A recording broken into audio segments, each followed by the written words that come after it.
Hello, everybody. Sunday Elijah here, coming back to you today with a new program. This new program that we have started a few weeks ago, actually, but which we are launching officially today is called the Nigerian Mindset. The Nigerian Mindset. This is a response to the fact that I've declared that I'm going to Nigeria, and there is this patriotic Nigerian that is based in Nigeria that knows Nigeria. His mother is from the eastern part of Nigeria. His father is from the western part of Nigeria. So he's full-blooded Nigerian. And he's a lecturer or a worker in one of the Nigerian universities. He knows a lot about Nigeria. He's been a prophet in one of the denominations in Nigeria. So this man knows Nigeria. He knows the youth, he knows the old generation, he knows religion, he knows the secular world, he knows the tribes. So this man is a proper Nigerian. So he's the one that will be hosting this program. And you know him, you all know him, and his name is Israel Balogun. The problem is that, we change our time here, and the people in Nigeria didn't know because they don't change time in Nigeria. So they didn't know that right now we have 2 hours difference instead of 1 hour difference. So that's why we are late today. Apologies for that. So I'm just going to give the mic or the floor to Pastor Israel immediately so that he could begin to ask me, because the whole idea is to ask me the questions that Nigerians would have liked to ask me, or to challenge me on some of my statements or some of my plans that I say I'm bringing to Nigeria. So he's going to come up with those challenges. I like challenges, and I like to answer the most difficult questions. So, and I think it's fit for the job. The one we did last time answered the question about all the people who are doing Facebook program against me, YouTube program against me, people who used to follow me and are defected, and they are now attacking me. So that is what we did the program on the last time. That Dsa, is it true that you use people and dump them? That was the topic of the last time where I answered the question. So this is another one today. So, Mr. Israel, here we go. Over to you. Good evening, sir. Yes, sir. I'm most privileged to be here, and then I'm greeting everyone on the platform that you are welcome to today's program. Today's concept, the reason why this topic is given is because there are some things that I will love DSA to respond to. Responding to them in the sense that these are concerns, these are views. I gather the views, I look around what people are saying, comments and everything on the platform of DSA, particularly those who are Nigeria based, and those things I gather from them formulate this topic. And I believe that there's a need for DSA to either prove it to them that what he say or what he mean at this point, or how does he want to achieve all the things he has said about Nigeria. So today, I want to say let me say it clear that Nigerians are anticipating for change. As a matter of fact, you will agree with me that the reason why Nigeria voted massively against the government of former President Jonathan was because of the slogan, change. And then such a change as the desire was the reason why they voted. Nigerians are tired of the situation where they find themselves.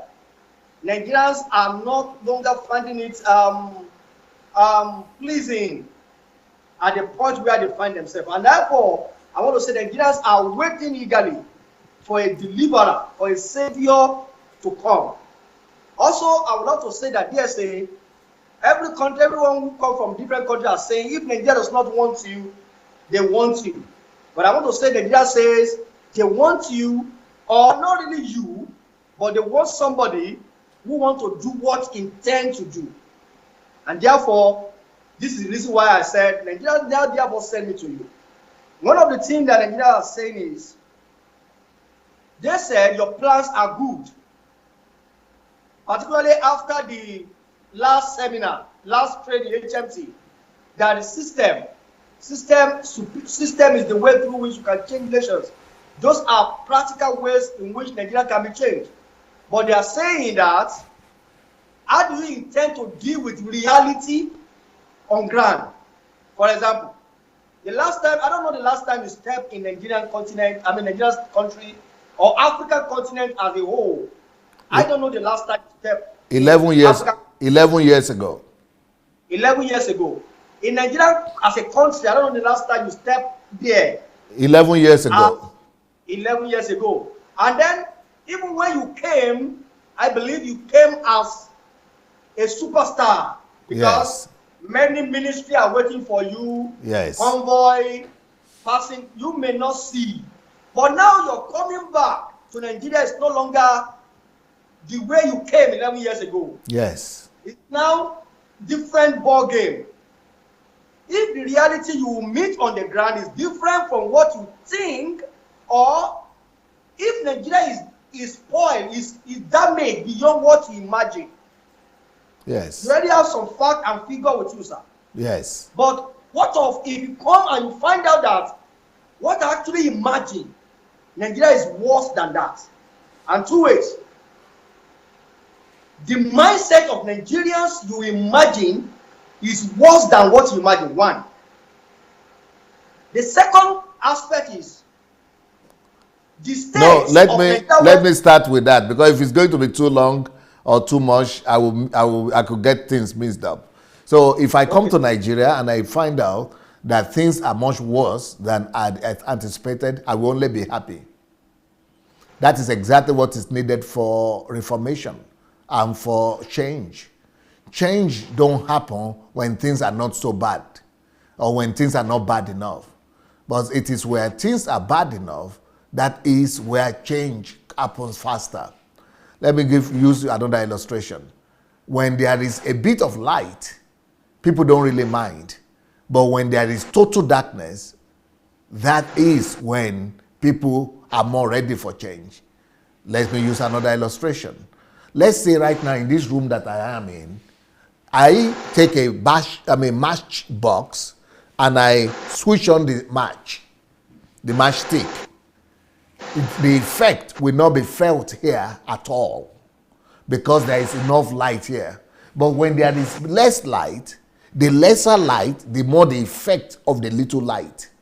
But when there is no light at all, when the thing is totally dark, that is when you feel the effect of the matchbox or the match stick carrying a little light.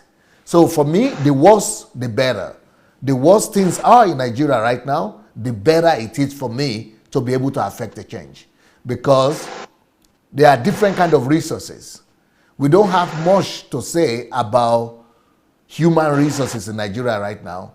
But the thing we have is human frustration or frustration of people. And the frustration of the people could also be converted into wealth.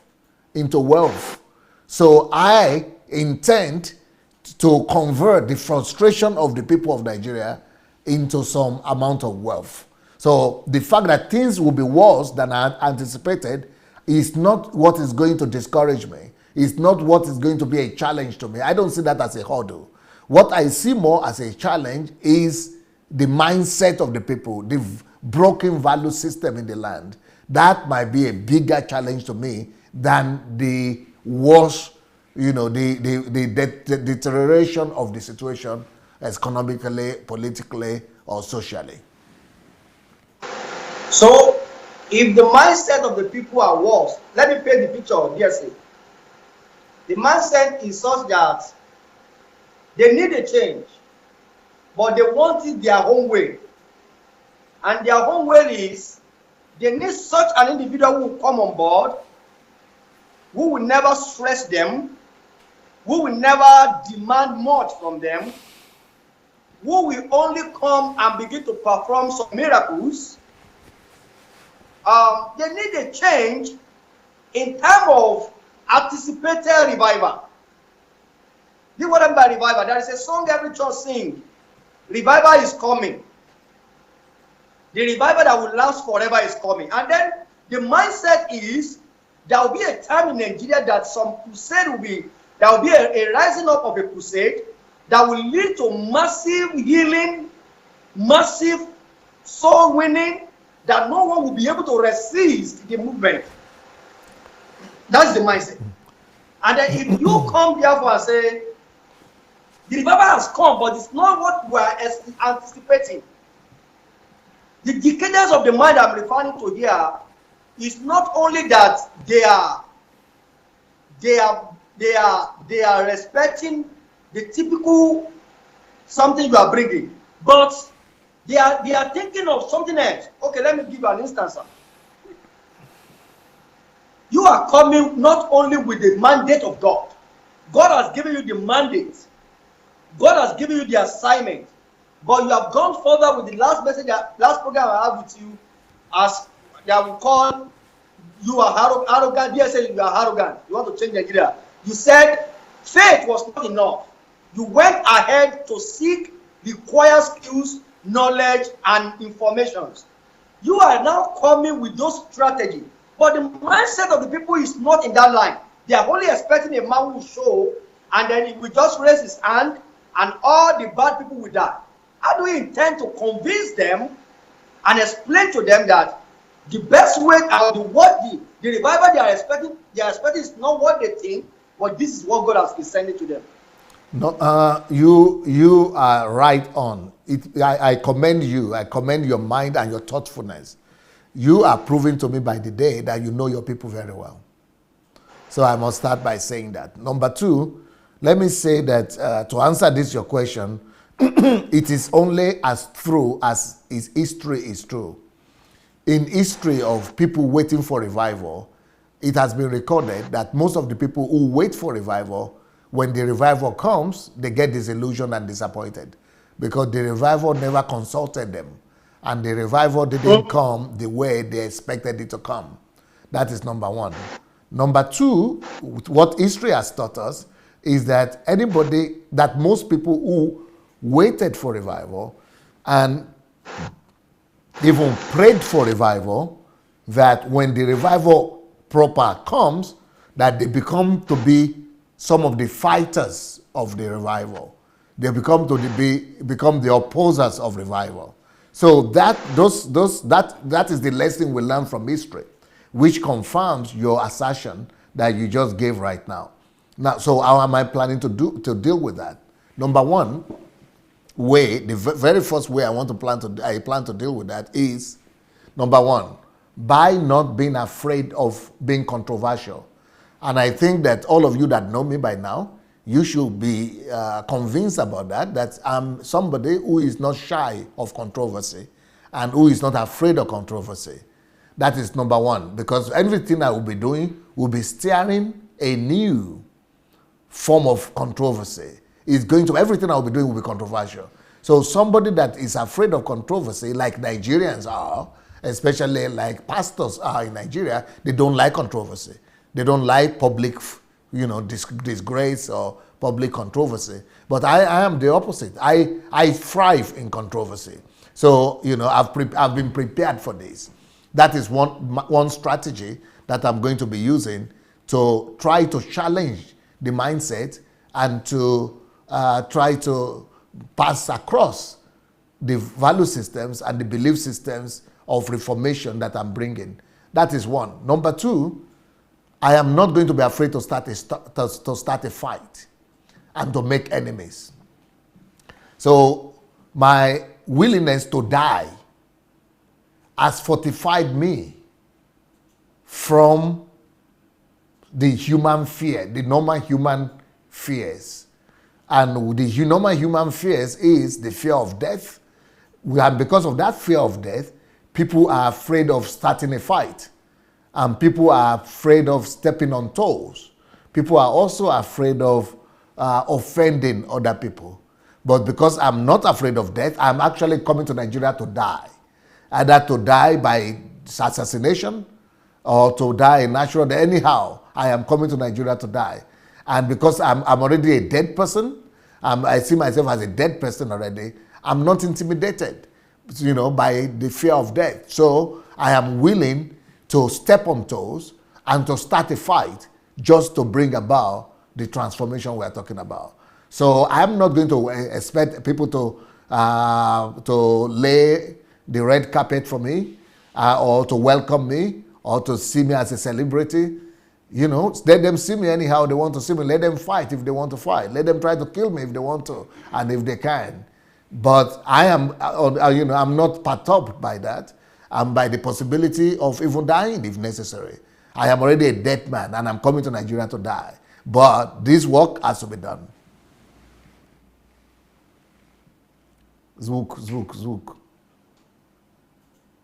Dajte mne zvuk so that you are, because how will somebody will choose to fight, will choose to be killed just because of people?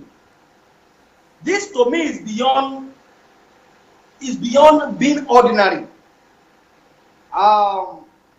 This kind of language has now been heard by Nigerians for a long time. Message that Nigerians are familiar to is love those who love you. Kill anyone who seeks to kill you. So I was expecting that you were ready to give it to them either by killing whoever want to kill you or love those who want to love. But you are saying you are ready to even die just because of this thing has to be done. Thank you very much, Dsa. But may I ask you, sir, if people therefore reject you when you come, and they say, we don't want you. I'm not talking about other people. I'm talking about the people themselves. And they reject you from every side. How do you intend to achieve what you want to do, sir? If they reject me from every side, I will give it a consideration of maybe talking to God to lift the burden off my shoulder. Like Jesus said, that if this cup could pass over me, that he will ask the Father for the Father to do that. So if everything, despite my effort, and I'm going to have a lot of effort when I get there, and people are going to see the effort, and people are going to see the benefits to them as well. But in spite of all that, if people will still reject me, I will tell God to allow me to go and be a blessing to other people who will accept me. But I'm already being rejected right now, and but that didn't stop me, and it has not stopped me. I hope that the same will happen when I get to Nigeria. I'm going to continue to be rejected, and I'm going to keep on doing what I'm doing. So my plan is this, that in a situation like Nigeria where people would like me to bend and follow their own path and do things their own way, and expect me to behave and consider their culture and do everything the way they want me to do, that I will not do that. But I still hope that there will be a remnant. So I'm believing God that there will be a remnant that God has preserved, and that God has prepared, and that God has also started working on. That remnant will rally around, and if I have that remnant, through that remnant, I will be able to, sow the seed of the work that I need to do there, and through that remnant, even when I'm gone, the work will continue to live. So that is the kind of mindset that I have. If there will be no remnant, which I really strongly doubt, that is when I will ask God to relieve me of the cup. But it will be his own call. It will be God's decision to make. But it will not be my decision. But as far as I'm concerned, if as long as God will keep on giving me the grace, I will keep on being there, fighting it out, and working with the remnant that will receive me. Thank you very much, Dsa. I am so glad for that response. There are three categories of people that you should expect that will resist you. But the first people that I will say, they will not resist you. Or let me say, there are three categories of people in Nigeria that I want to know. The first are the rejected. The one who does not have a say, who have been oppressed. The one that their resources have been stolen, that have been rich. Others.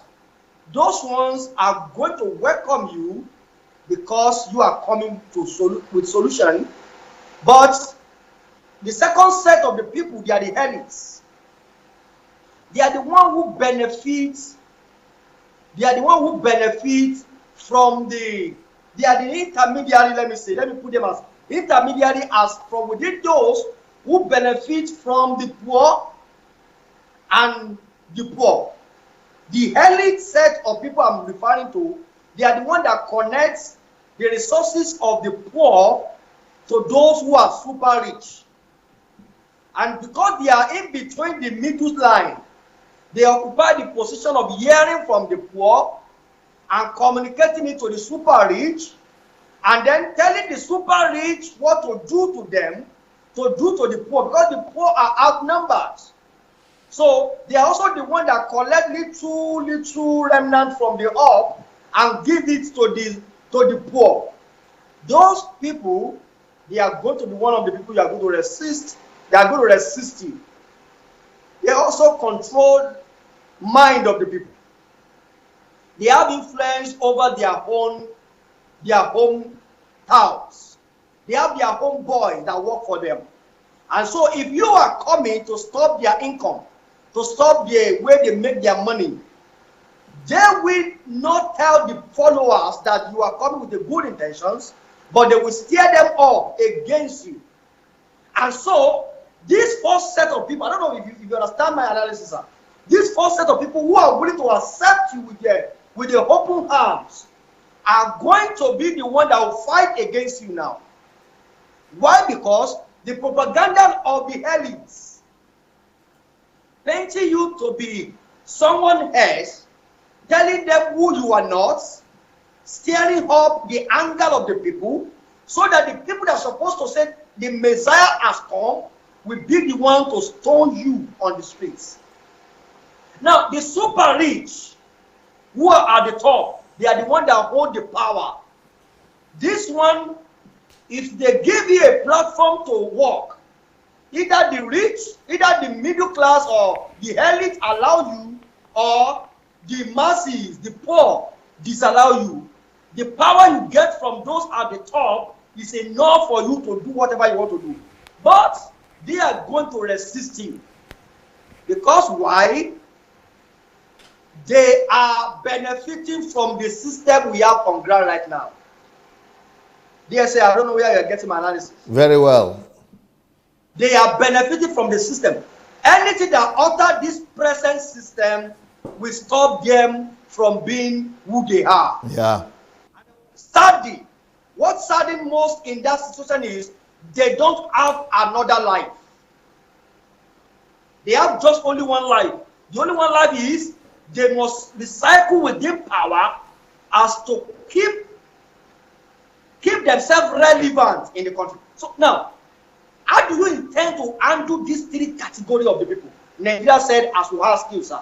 How do you intend to handle these categories? One, middle class, who can control the mind of the masses on behalf of their super rich people.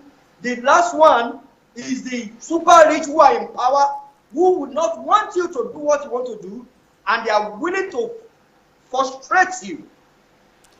Do you have any plan or any system to handle that? Once again, I want to commend your ingenuity and your thinking process and your foresight in thoughts. You have intellectual curiosity, and I encourage that, and I want to commend that. That's exactly the way things happen. That's exactly what I expected when I started this move, and that's exactly the way it's playing out.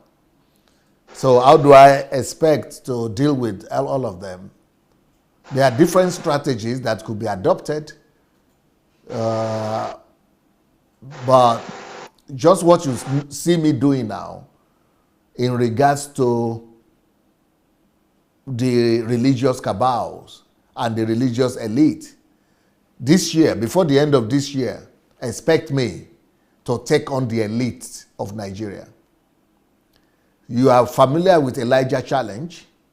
That challenge was for and towards the religious elite of Nigeria. Expect such challenges very soon that is directed at the elite and the super rich. So I'm going to go all out. Right now, you only know me about the church because I start with the church because I believe that everything starts with the spirit. And as goes the church, goes the nation. But I'm not going to stop there. It's just the beginning. That fight now is being taken over by several other people. But then I'm going to go higher. I'm going to challenge the elite. And I've written a book already about that. You know, the role of the elite in the society, in transformation of the society. So that is already, it has started little by little, but that's just little. So there is the role of the elite book that I've written. But also, I want to, for example, I watched an interview by Dangote.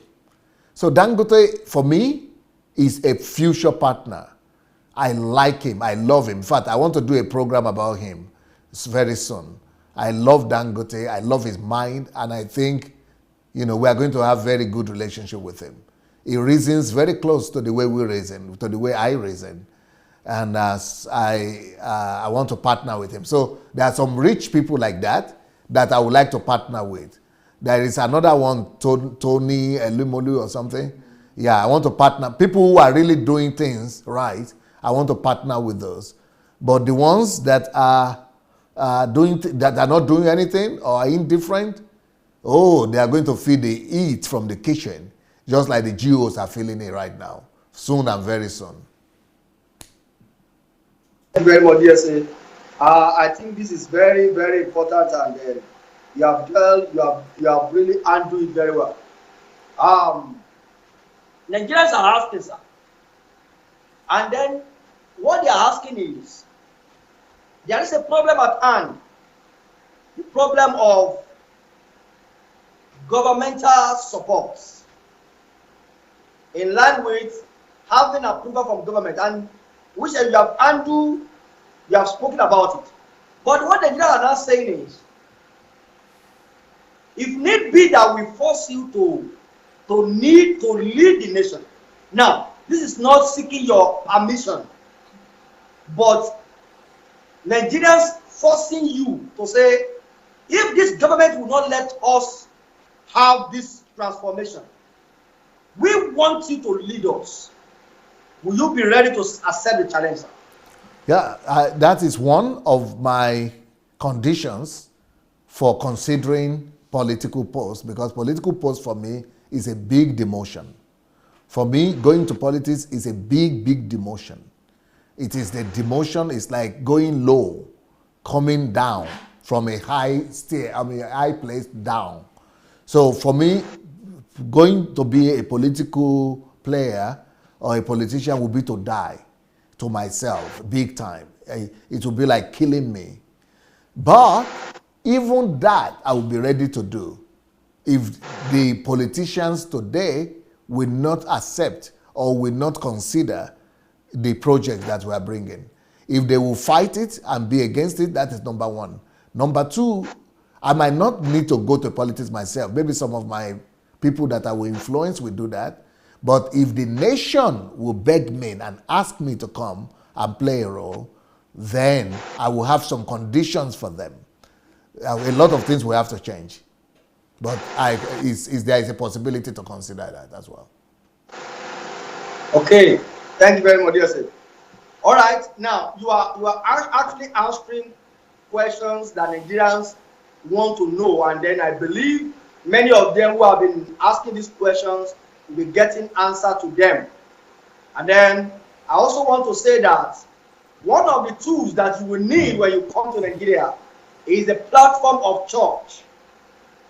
Most importantly, if church will be there to welcome you when you come, if church will be there to say, this is the man, this man, we are with him, I want to assume, let me say, I want to believe that your job will be very much easier because of the level of influence that the church is having on the nation presently. If church will be there to say, this man is doing what God has sent him and we are with him and everybody is supporting you, your job will be very, very much easier to do. But, as it were, the same church are the one preparing and ready to. As a matter of fact, one pastor made a statement. Dsa is coming to change Nigeria. Let him come first. When he comes first, we will know what to do. The same church are saying when you come, you will meet them on ground, and they will teach you that you met them in Nigeria. Yes, sir. In a practical terms, do you have any plan to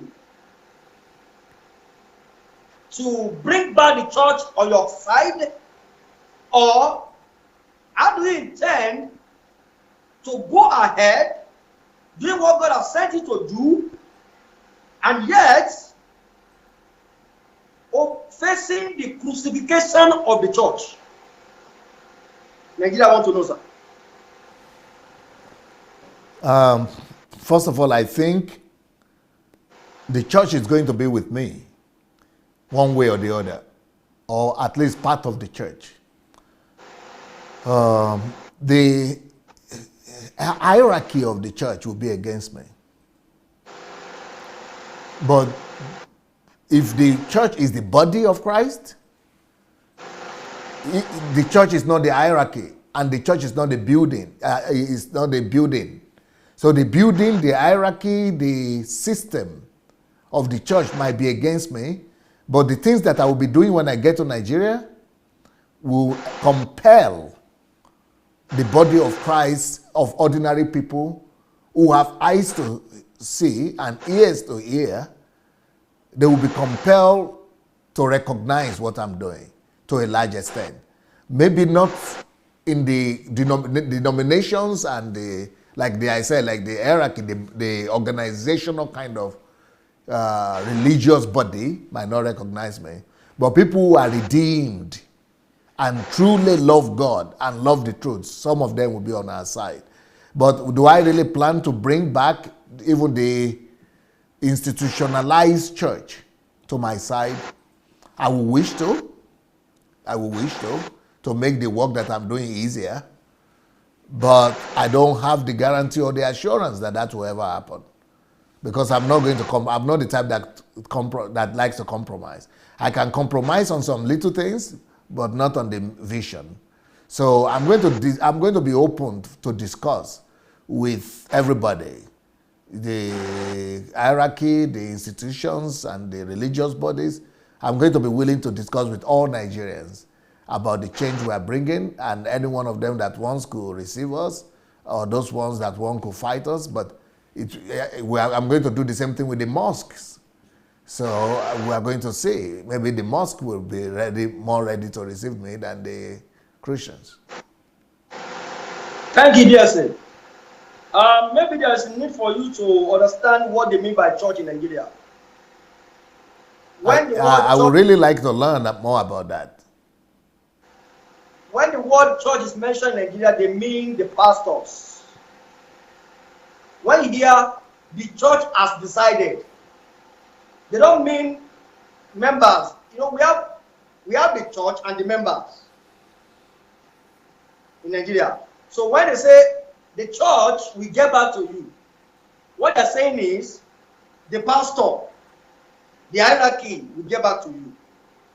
Okay, so, and then in Nigeria, you don't vote, you don't determine who pastor you are, who is the head of your church.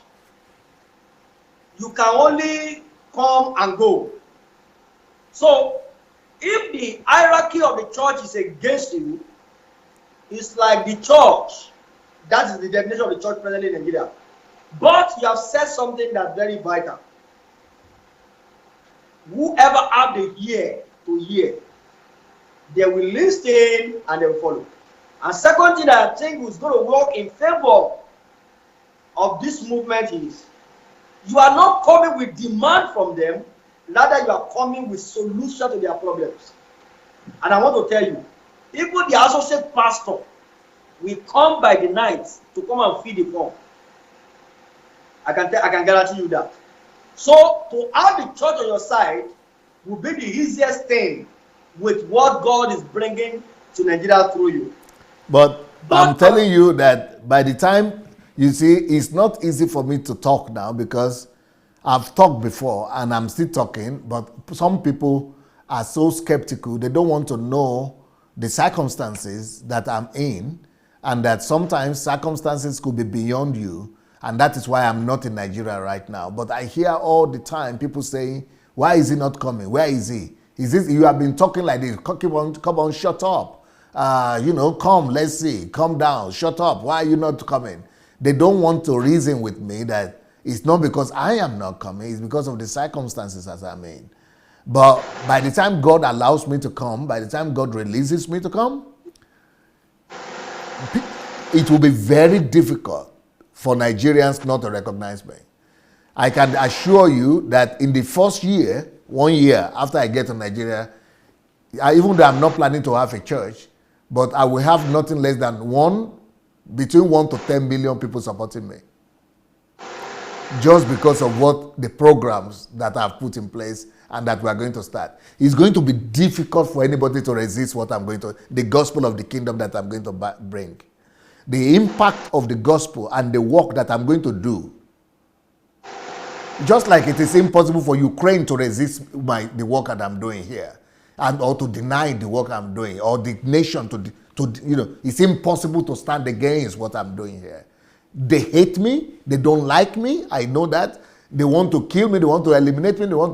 But they cannot deny the presence is just too obvious. Same with Nigeria.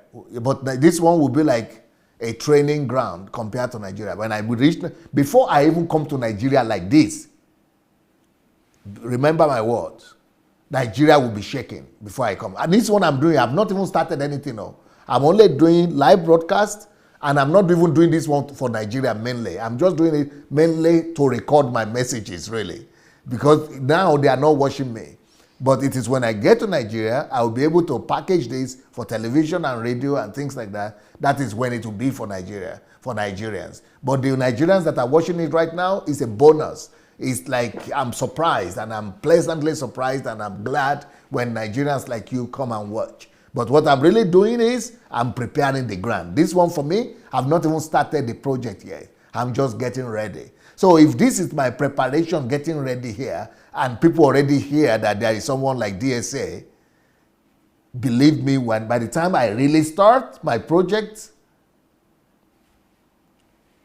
the whole country will be talking about this thing. Believe me, because I don't. That's why I say I'd rather not talk, because I know what I know, and the people who are fortunate to have come here for the HMT, they know something, and the people who live with me here, they know something. But how will I say? People will just say he's just talking. He has big mouth. He's just talking. He's boasting. He's depending. He's saying I will do this. I will do this. He's pompous. He's boastful. But just we have two prayers: that God will give everybody that is watching now long life. Second prayer, that God will release me from here as fast as possible. Once that happens, the effect, it will be like a tremor that hits the country. The effect that will come is nothing that Nigeria has seen before. And even in the first year, I will have at least 1 to 10 million Nigerians campaigning and saying, yes, this guy is doing the right thing. We need this guy, not as a political person, but they will be talking. Just like people are talking right now on Facebook everywhere. Yes, there is a problem. There is a serious problem. If what you are doing now is not close to what you intend to do, it's not even a start, it's zero level. I consider that there's a problem. We are in serious problem right now. Why is that? What you are doing now already is putting a lot of people on their toes. You can't imagine how much your messages are spread in Nigeria. Let me give an instance. I was eating, and I'm not exaggerating here, I was eating in a bukateria. So I missed a program. What is bukateria? Like cafeteria? Restaurant. Okay. So I missed a program in the previous day. So I intend to listen to that program while eating. As I played the video, the person somebody sat down beside me on the other table, and he said, "Is that DSA?" He didn't see the picture. He didn't see the image of the person. He only heard the voice. He said, is that DSA? I said, how do you know? He said, somebody I listen to every day. Then I walked out and said, you mean that you listen to him? He said, yes. He started mentioning friends of his that they cannot go to bed without listening to the message of DSA. Though they've never commented on your post or your live broadcast, they've never said anything like getting to know them. So this message is already spreading this way. You said, and I quote, that what you are seeing now is not even close to. Then I said there is a problem, because if what you are bringing is good, this is not close to a start. It's a problem because how are we going to manage the disaster this will lead to? What do I mean by disaster? The emptiness of synagogues, the emptiness of church buildings. Because this message of the kingdom, when it hits churches, I am 100% sure there will be 10,000 capacity auditorium that will become so empty. That will eventually lead to another thing. How do we intend to manage such happenings? It's a problem that I don't know how it can be managed. And that's why I'm putting it to say there's a problem. Do you have anything to say about that, DSA? My movement will not be intended at letting people leave their churches. Only if those churches are oppressive. That's not my goal. But if the churches are captivating the people, imprisoning the people, making them into slaves, I would definitely encourage people to leave. But that is not my intention. Let people go to their churches, because I don't want to come and plant church in Nigeria. But if people would demand for church, what I intend to do is to raise up new generation of pastors who will be taught in the principles of the kingdom of God and the gospel of the kingdom, and will go ahead and start their own churches to deliver and rescue our people. Many of us who have been listening to you on platform, you never told us not to go to church anymore. Not once. You never asked anyone not to go to their church, but many people have stopped going to church. The reason is simple. It's when you see that you are in the darkness and somebody has shown you the light, you will be, you don't even need to be told that this place is darkness. The same thing will repeat itself when you come back. Yes, I want to correct you a little bit and say, I've said it many times, that people should leave those churches where it is that it's being operated like a cult. And I've encouraged people to leave churches where, they are not caring for them, they are not allowing them to have their own visions, and they are not, they are only collecting from them, not giving to them. So I say, if you are not sure that the kingdom and this is the standard of leave, run for your life. So I've encouraged that, but it's it's not a command, it's just my own opinion.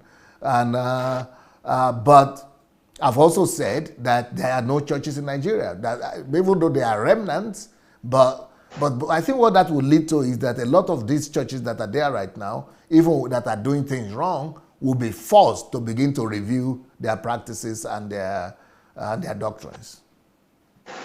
Yes, okay. I want to say another mindset of Nigerians to you now. Nigerians are willing to go all out in as much as they will have something, and that thing must be money. Let me give you an example. If you land in Nigeria today and you announce on national TV that anyone who needs capital to start a business should meet me at National Stadium tomorrow. If I don't announce on radio stations, put it on your Facebook page. If you need capital to start your business within 500,000, within 100,000 to 1 million naira or 10 million naira, meet me at the National Stadium tomorrow. I tell you, DSA, you will have to have them in batches, because the stadium will not be able to contain numbers that will come. But I want to say not every one of them, or I know of fact, 95.5% of those people who come for to collect that money only want to get the money for the next burial ceremony, naming ceremony, for their next wedding, for to buy a car for them to flex with their friends. They have no intention to invest that money into any business. Why did I cite that example? How do you intend to checkmate who to empower and those that are not ready for empowerment?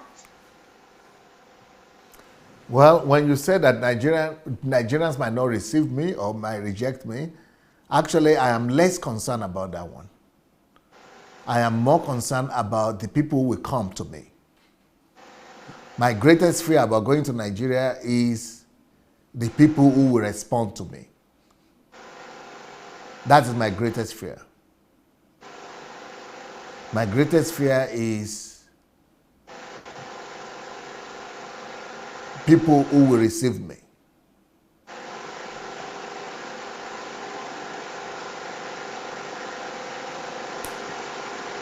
And the reason I'm afraid, yes. Okay, I wanted to ask, if people who receive you is your greatest fear, and then I think the example I cited now are one of the reasons why those people are one of the behavior of those people who respond. That is one of the behavior of those people who respond.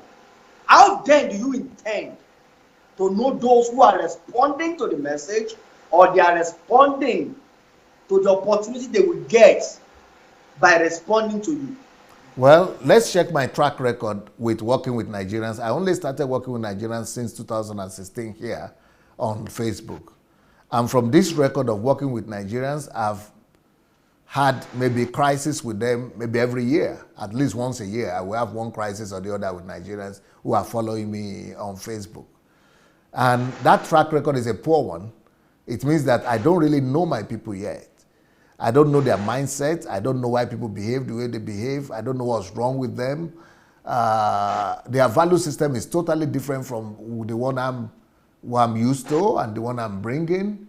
And that's why I fear that, because all the messages I receive on Facebook, YouTube, the kind of messages I receive personally, the letters that I receive, they point to the fact that most people are selfish, egocentric, and self-seeking. And that is the biggest danger, because they are the ones, and then all of them know how to talk sweet. But then when things don't go their own way, the same people begin to talk the opposite. So that question you are asking right now, how am I going to be able to filter them? Well, God is going to help me to put a system in place. I have some ideas of systems we are going to put in place. But still, I have to allow some of them to come across me. And my heart is like, I'm the kind of person that likes to let people come close, and I love people. I think that would be my biggest danger. I think that would be my biggest danger, because I love people so much, you can't believe it. And I'm so trusting and so simple and so accepting. So I must admit that this is going to be one of my biggest problems, and that I'm not so confident about this one. I hope that God will give me people who will be able to protect me and who will be able to, help me man the thing that I'm going to do. But I'm not sure about the people I'm going to trust. Even the very people I'm going to trust who are going to be my team, I'm not very sure that they will be able to be trustworthy, and that I'll be able to escape the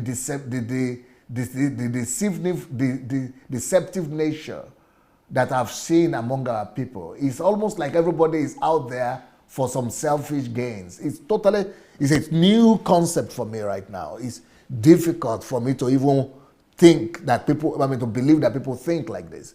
So there are some things that I don't even believe they are happening, but they are actually happening. And but what surprises me most is that no more other Nigerians say, and that's okay now. That is exactly what we expect. You don't know. They are not even surprised by these things. So so I'm more afraid of people who will respond to my good works and try to be my team. That's why I want to go with 2,000 people from the diaspora and foreigners, people who have lived there. But I'm working mainly now with Africans, Nigerians in diaspora, and they are having the same tendencies and the same behaviors. So this is where I must admit that I need God's grace and God's help.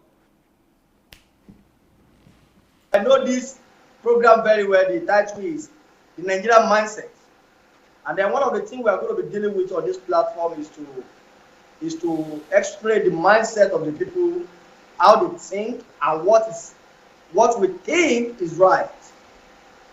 And then one of it is what I just cited, that Nigerians will see you as a wicked man. If I run to you, I think you are hearing me, sir. Very well. If I run to you that I need to start a business, and I present to you that I need 1 million naira, and I know you have that money, but your demand for me to get that 1 million naira is, okay, before I give you this 1 million naira, you need to listen to 200 messages of mine. Yes. Do a summary, and then tell me what you have learned from those 200 messages. And also, I won't give you that 1 million naira directly. I will give you 100,000. You will trade with it. Come back and show me what you have gained from it. Now, you become a bad man from that point. Because the mindset of Nigerians are, when I run to you with 1 million naira need, and then the way I will present to you is like, if I can get this money, if you can just give me this money, that is also my life problem. That my problem is ended. And then by the time you say, no, the money is not the first thing. That the first thing is, you have to first and foremost, get to know that you have the right values. And you can actually handle 1 million. So, at that point, when you begin to stress Nigerians, you begin to stress man pressure on them, you become a bad man. And that is the mindset. And to detect such mindset in people in Nigeria, one thing is very important. Put them in a process. Nigeria does not want to take bashful process. Process will be best method to use to filter away people who come for the bread, not for the message. When you put Nigerians in process, this is the process you pass through before you can have the bread. You will discover, my dear, say that if 1,000 people join the process, at the end of the process, you may only get maybe 20 or 10 people. Because Nigerians does not understand, does not know what process means. We want to have the results immediately we place the demand. So best way to check this kind of people, or let me say one of the methods through which I think this kind of mindset can be checked, is everyone who come or who respond, who come to you, have a process that filter them. And that's why, so many churches today, they have that process, but they turn into another thing. They call it foundational class. From foundational class, you go to disciples class. From disciple, you go to leadership class. Before you can be made this or this in the church, you have to pass through that process. But they did that just to employ or to recruit more members who will eventually become the source of income for them. But Such a process that produce those people help to filter the mindset. What does this one want? And at the long run, the crisis will rise by saying that man does not really have anything to offer. He's only lying to you. Why would I go to him with the need of 1 million naira? That's what people are saying. I have some people saying, those who are claiming to be idol snatchers, say, why would I go to him with the need of 1 million naira and then he will not be able to give me? But what is demanded of him or her to get that money, he will skip it. He will say, he promised to give me that money, but look at me, he didn't give me. That is the way Nigeria thinks. And that is what you also need to think of on how to handle. And sir, you must see everyone, either, or let me say everyone, or when if you have 80% is a pass mark. So I will say everyone, including me talking to you, you must see it from that angle. That Nigerians does not like process. They don't like to pass through process. So it's a standard for me to subject every one of these people into a process that does not give you anything, any benefits, no material benefit than internal benefits. Internal benefit in terms of changing me first before you give me what I ever needed. So that process that first and foremost focus on changing, even 10 million people are coming at the same time, that process that change them first, and it must be a standard that cannot be compromised. If that process is put in place, and everyone is subjected to that process, no matter where you are coming from, no matter the number of congregations you have led, no matter the name or whatever name you carry in Nigeria, you will be able to handle at least to a larger extent this mindset. Because those who successfully pass through the process and come out at the other side, which have received, those people have received a pass mark. I want to tell you that, sir, that you will have those ones who come out, they will do well with whatever you invest in them. That's what I have to say on that. I agree with you absolutely. Absolutely. That's what I'm planning to do. But right now I want to use this opportunity to talk to everybody that's watching us, either you are Nigerian or you are not Nigerian, to help me. Anybody who wants to come up with an idea of a process or of a set of rules that could be a structure that could be administered or used to screen people, and that we could pass people through when we get to Nigeria. There are a lot of things that we need to do. Maybe there will be different structures for different people. For example, if I want to give scholarship to people, I would have liked them to have listened to 200 messages, as you said, to have read 20 books. So we need to package that into a structure, a system that will filter as many people as possible. So I welcome all ideas, and if you want to give me ideas, or you want to, but even more than ideas or the system, we need personalities. We need people who will be, who would like to man this kind of positions, and who would like to be in charge of, screening people like this. So if you see yourself be in our team in Nigeria and you want to be part of it, please go ahead and write to me directly.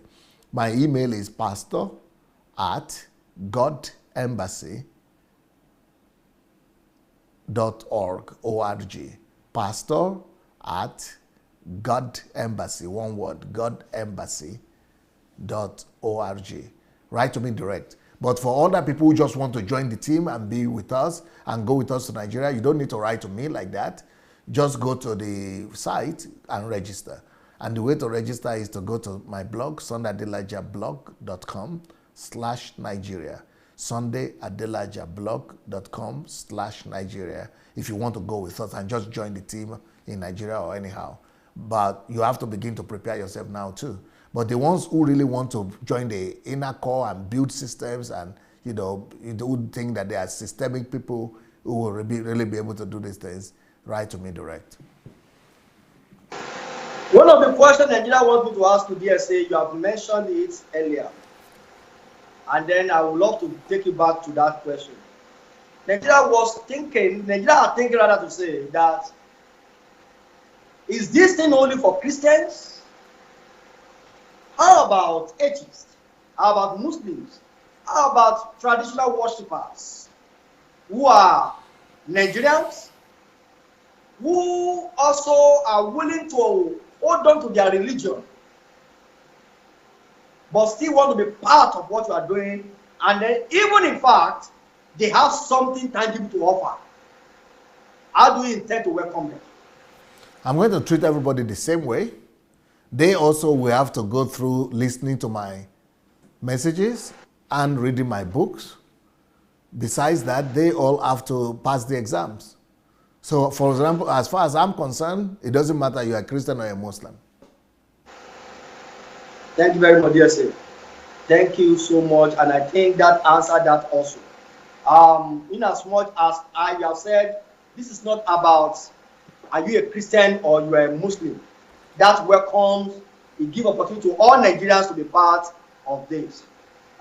This is all about Nigerian mindset for those who are listening to us, and I believe that the way Nigerians reason are the thing we are trying to illustrate, or taking the mindset, taking the desire or thinking of Nigerians to DSA to address them. Today, what we are trying to do is to gather some things that Nigerians are thinking and then present it to DSA to respond to them and see how they intend to undo those things. And also, one of the other things that Nigerians want to do is, I want to find out, is that in the course of changes that is coming, or things that will be demanded from user to us, a lot of things will be affected, such as people day-to-day system of living. Many people would love to be part of what you are doing, but Uncle Sam will not let them be. One. For example, when you come, if I'm a banker, I'm expected to be at work Monday to Friday. On Saturday and Sunday, they organize trainings. Yet, I want to be part of what you have brought to us. How do you intend to help people who want to be part of these things and still does not want to let go of what they are doing? Yeah, there are going to be different kind of programs that we're going to offer to people. Trainings like HMT, but there are going to just be some requirements that somebody could be able to, like we are doing the mentorship now, someone could be able to organize himself and fulfill those requirements. And we will be having a lot of people to employ. We'll be employing a lot of people in that country. I plan to compete with the federal government on the employment, the government of Nigeria, not just federal government, but the government of Nigeria in total, all the civil servants and everybody that's working for government in Nigeria. By the time I'm in Nigeria for 10 years, I hope to have as many or more workers than the federal government, than the whole government of Nigeria. Okay, that is awesome, and that's a good question. Answer. I noticed also, DSA, that you are restraining yourself from talking freely. I noticed that maybe because of the view or perception of the people saying he's only talking. We'll let him come and do. You are restraining yourself from saying, talking. Unlike before, you will give assurance and you give a definite and something that even people are saying, stop telling us, stop showing it to the public, and you don't care. You want people to see, but at this point you are restraining yourself from saying something so that you can, because of the view of people saying he's only talking. Yes. Do you know that when you speak, you bring hope to many people's hearts? I don't hear from those ones. I only hear from the people who say he's only talking. That is the point. Because those who you give hope to, they don't talk. They don't say you give us hope. And I believe if any one of them is listening tonight, they should call in and let you say it here that they receive hope whenever they hear you saying things that's coming to Nigeria. Because that is very important at this point. I noticed that from the beginning of this interaction that I know people who talk about my messages in general, who are happy, who comment, who write. But we're talking right now about Nigeria. People just say, let him come. Let him, most people, very few people really tell me they have any hope about that. Most people just saying, I'm talking too much, so I better keep quiet.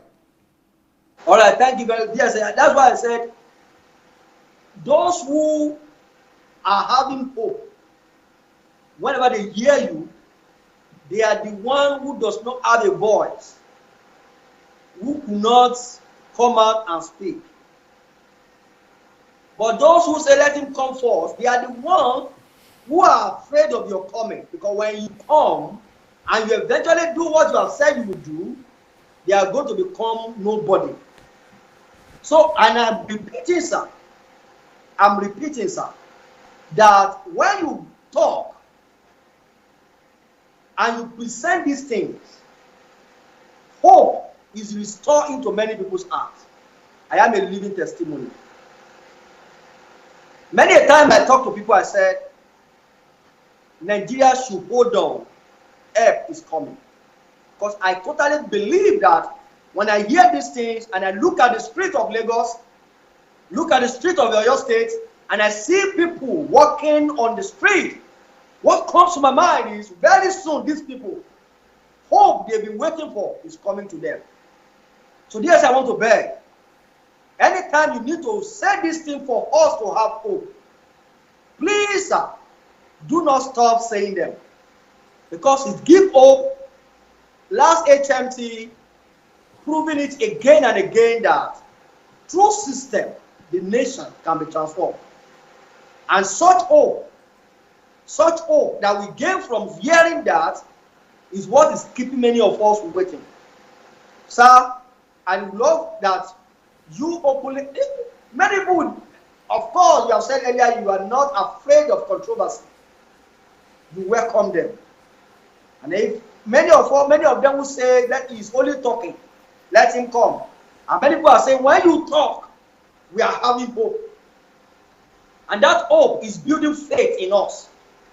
Because without faith, we know something is coming to happen. So that is what I want to say, DSA.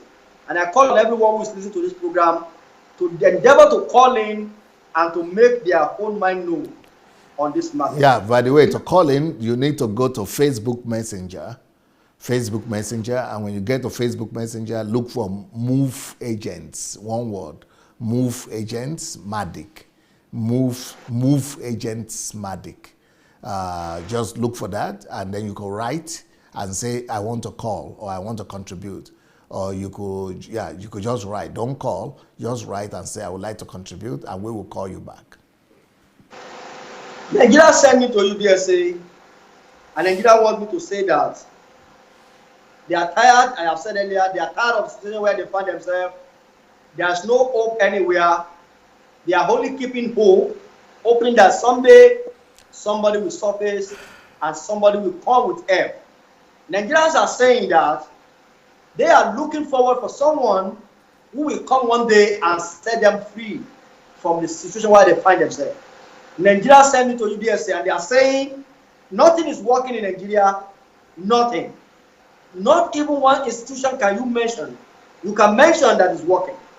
Nigeria are saying where we find ourselves today, we were not there some years ago, but because of the systematic, wrong system that we imbibe into our society is producing wrong people. And wrong people are now running the society and turning the society to a wrong society. And Nigerians who could not say it to you, they send it to you. And they are saying that if truly God has promised them help, they are hoping you will bring that help. And Nigerians are saying the condition where youth are today, the condition where the young ones find themselves today, is no longer bearable. I can tell you, sir, I'm coming with a program in our next meeting. I will talk about the statistic record of the numbers of youth who are going to Yahoo, and how much Yahoo guys are now proud to say to government that Yahoo is the one employing them now. That the reason why they are not having armed robbers killing them in their homes is because many of them choose to go into Yahoo. And they should live there with that because Yahoo is employing them. And I want you to know the reason that is happening is because the nation in a whole has collapsed. Value system, nowhere. Our value will shock you to know that we don't respect anyone who say, I speak the truth or I have integrity. What Nigeria respect is cash. Throw money at them, you will earn their respect. Tell them the truth, you will be deserted. So what Nigeria are saying, at this point where they are tired and they need help. And that's the message Nigeria have sent me to convey to you. And I think you have answered some of their questions, which I think will get to those who want to hear and listen. First of all, in my book, this book that they are showing now, Nigeria and the Leadership Question, one of the points that I'm making there is that we don't need a messianic leader. That we don't even need to wait for somebody to come and deliver us. My own job is to come as a vessel and as a bridge, as a ladder with help. Help is on the way.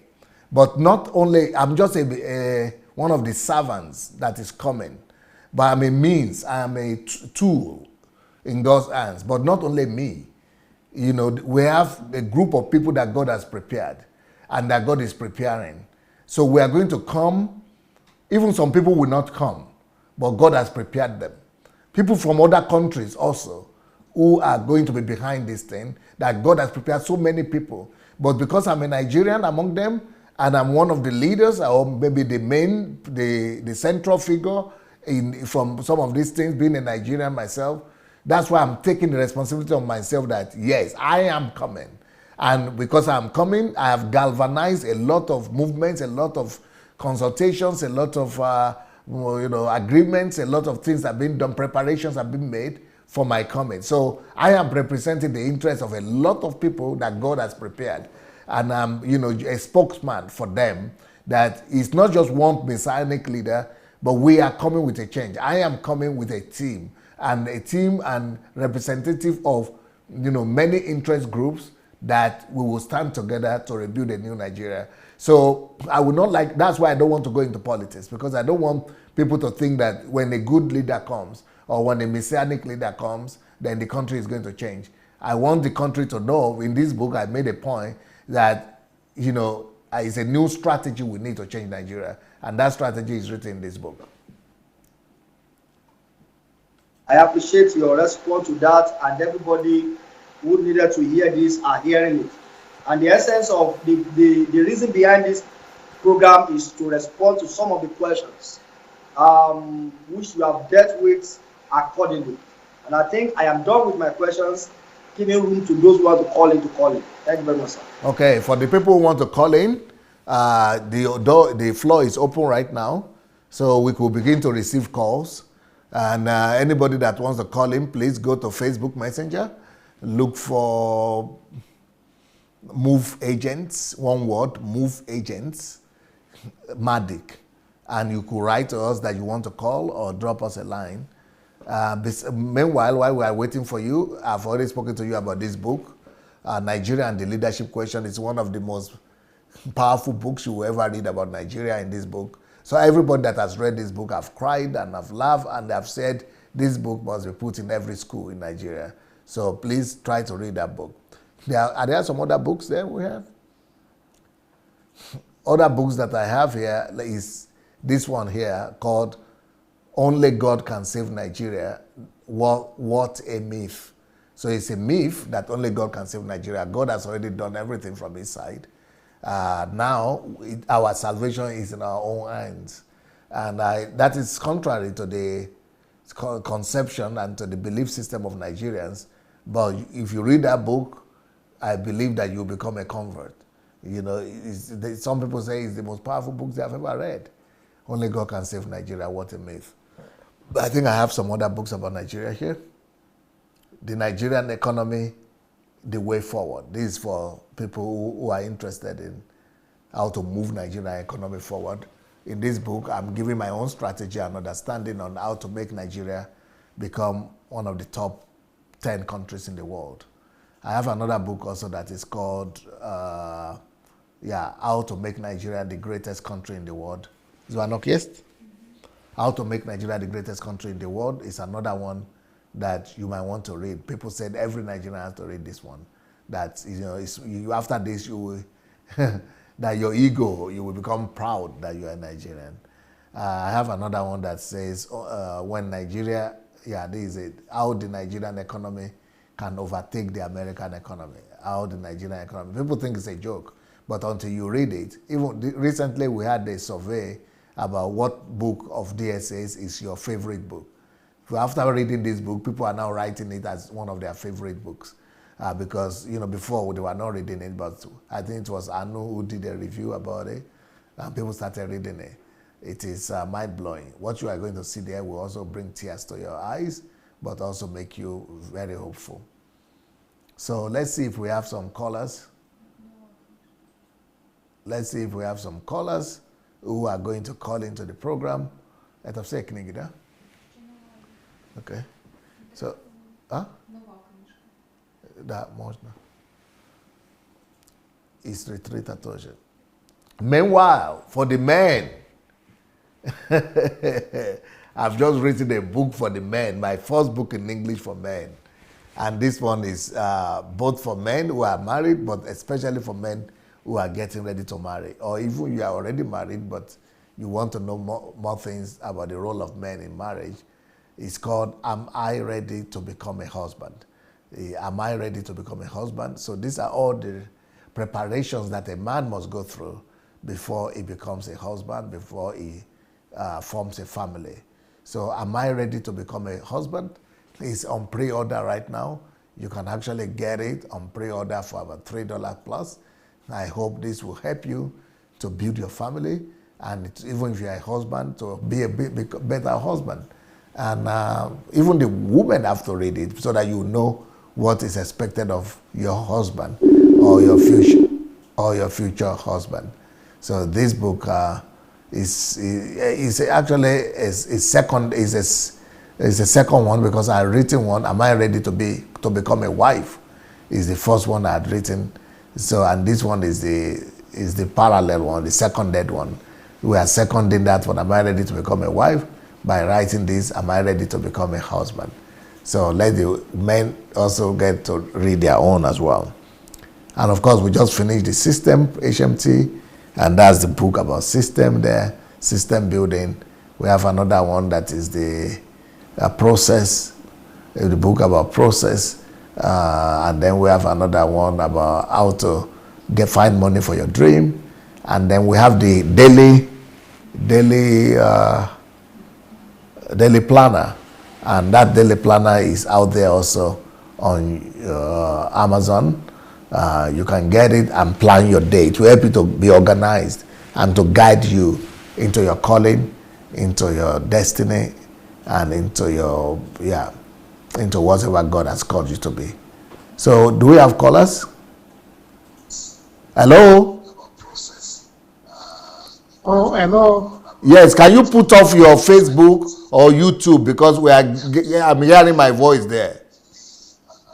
Yes, I want to equally be hearing what you are saying, sir. Yeah, but So wait. You are going to be hearing what I'm saying through your telephone, not through the live broadcast. Yeah, take this away. God bless you, sir. God bless you, sir. Who is calling, please? From where? My name is Rotimi. I'm calling from Abuja. Yes, sir. How are you today? I'm very fine. And you, sir? Very good. Yes, I want to make one or two contributions. First, I want to tell Bra Kolawole that the word is actually not for doubters. Oh, you are talking. Are you talking about? Are you talking about Mr. Israel? Yes, Israel Balogun. Oh, why did you call him Kolawole?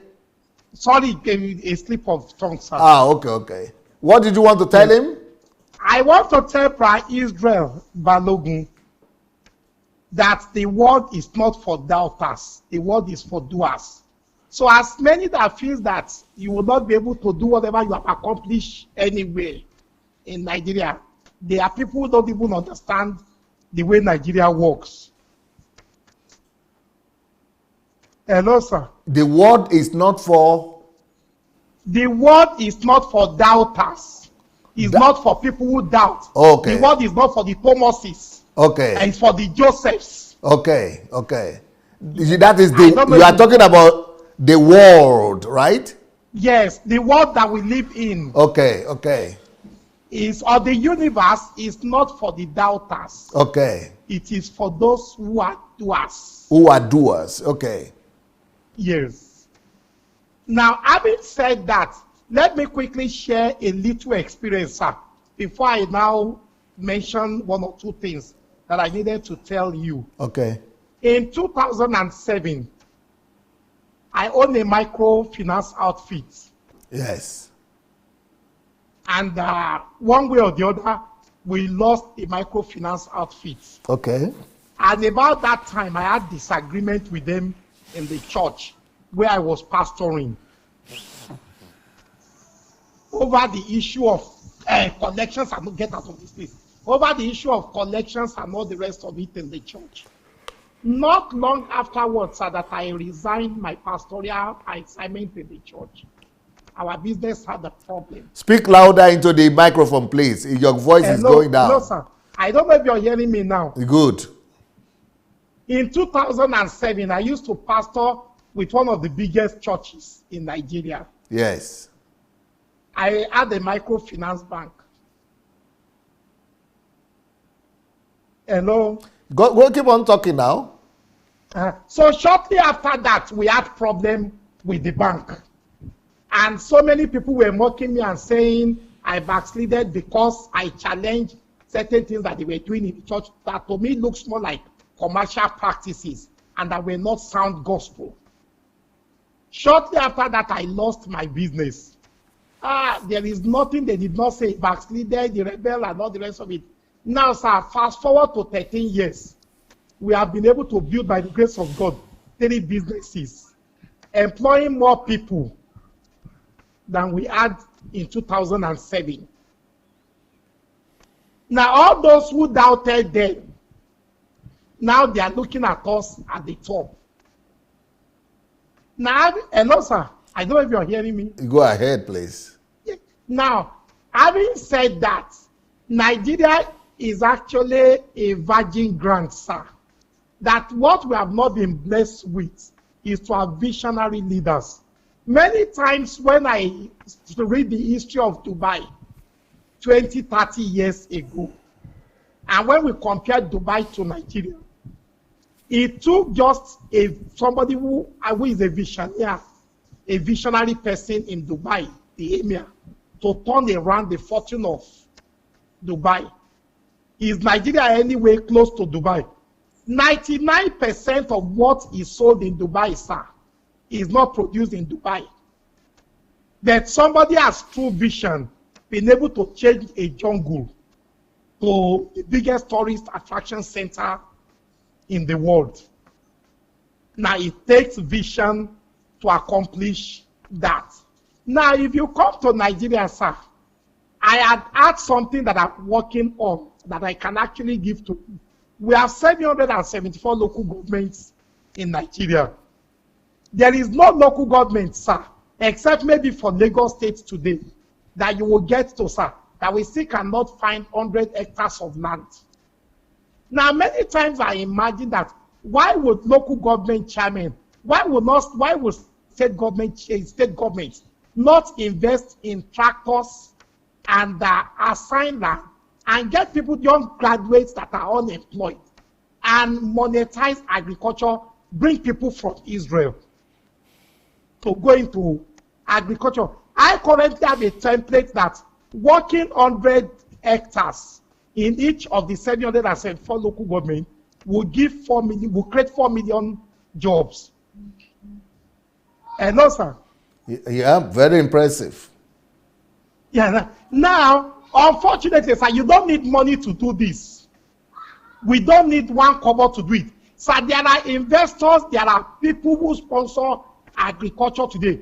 Unfortunately, we don't have people who are honest. I know a number of platforms that people have reported to me that they have defrauded them. There are people overseas, sir, that wants to sponsor those who wants to go into agriculture. So just creating a template and of course having people that people can believe in, sir, from agriculture, that is just about the list. 4 million jobs can be created in a day. I don't have the exact statistics of the number of people that the federal government employ. Sir, if you want to come to Nigeria, I have often asked myself, sir, there is nothing that is done anywhere in the world that it didn't take people who believe that things can work before things began to work. Now, many times I've imagined it is a shame that we don't have a national carrier in Nigeria. But sir, today you'll be shocked that if you start a movement today, within 1 year we can raise 1 million Nigerians that will be willing to invest 10,000 naira, not even for return this time around, sir. They're just for patriotic zeal. Oh, that we want to see that Nigeria is having a national carrier. Now, if we have 1 million people set aside 10,000 naira today, we'll have 10 billion naira. With 10 billion naira and with the right structure, sir, the aviations and the airline can be set up.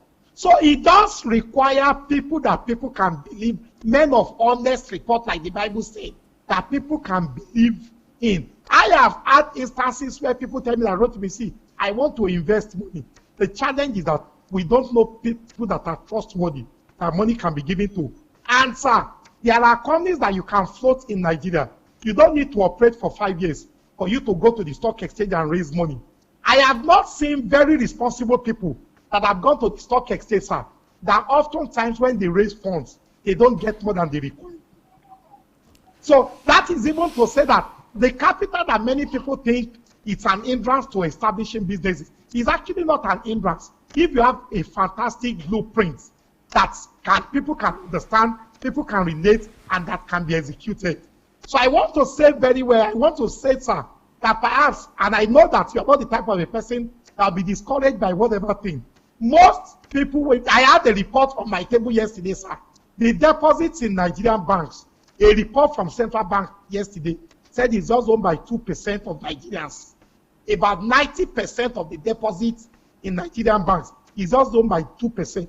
So which means the 98% of other Nigerians, they're actually sleeping, not doing anything. Spectators in the world. The world is actually not for spectators. The world are for doers. And so people will marvel at what you would accomplish if you come back to Nigeria. Some of us are already sharing some of the way, your divisions that we have heard you talk about. Some of us are already waiting for you to come so that we can equally share the way things can be done. The unemployment in Nigeria rate is unacceptable, is unsustainable, and of course is a danger to everybody if we don't join hands together now to solve this problem of unemployment and insecurity in this country. And of course, we need a rallying point, and you are a fantastic rallying point, sir, that will be willing to align with when you come. Thank you very much, sir. Before you go, sir. Yes. Yes. First of all, that thing you said about the agriculture, yes, employing 4 million people, you said it's not money that is needed. So why don't you undertake you it? don't? No, sir. Unfortunately, sir, you can't do everything. Now, let me share something with you, sir. I'm currently working on a project that will make us give out 5 5,000 tree cycles every year. Hello, sir. Yep, I'm here. I'm currently working on a project that will make us give out 5,000 tree cycles every year. When you brought the lady from Kenya, and that is why when some ignorant people talk about the fact that you bring people to this platform and you abandon them, so you don't understand the level of contact. When you brought the lady that started the fund, the Kenyan lady, the other time, Yes. I had to relate with her severally. We've discussed quite a number of activities. One cannot do too many things, particularly if you don't have the structures in place. I am just currently doing something, sir, that will make us to create 5,000 jobs every year, doing the conventional tree circle. What is it that we have done separately? We are bringing a mobile app for the operators to pay every day. We are equally bringing comprehensive insurance and, of course, group life insurance that has never been done in the country. So I have met with the union and all these operators. Most of them are the ones begging us now to kickstart the project. Now, it's a project of about 4 billion naira over 5 years. Sir, I don't need any money to start it. Okay, wonderful. You know, I would like to continue discussion with you, but if you can write me into my inbox, then we could arrange a call and talk about it. Guys, no problem, sir. All right, It'll thank be a you. great pleasure. Thank you so much. Yes. Great contribution. Yes. All right, those are great ideas right there. I need people like this to write me if you think you can contribute something to what we are planning to do in Nigeria, especially manpower and ideas and templates. And I've already done a video where I was inviting an invitation to everybody who loves Nigeria or who has a burden for Nigeria. I think I have a video like that, and an open invitation to everyone who has a burden for Nigeria, that they should come to the table and send in their projects, and that we are going to work on it. So this is a good, positive caller, because he's living in Nigeria himself, and he's talking as if there is no problem at all, especially with money. That is totally different from what we are used to hearing about Nigeria, where everybody complains that there is no money, and it's almost like they are mad for money. Hello? Hello?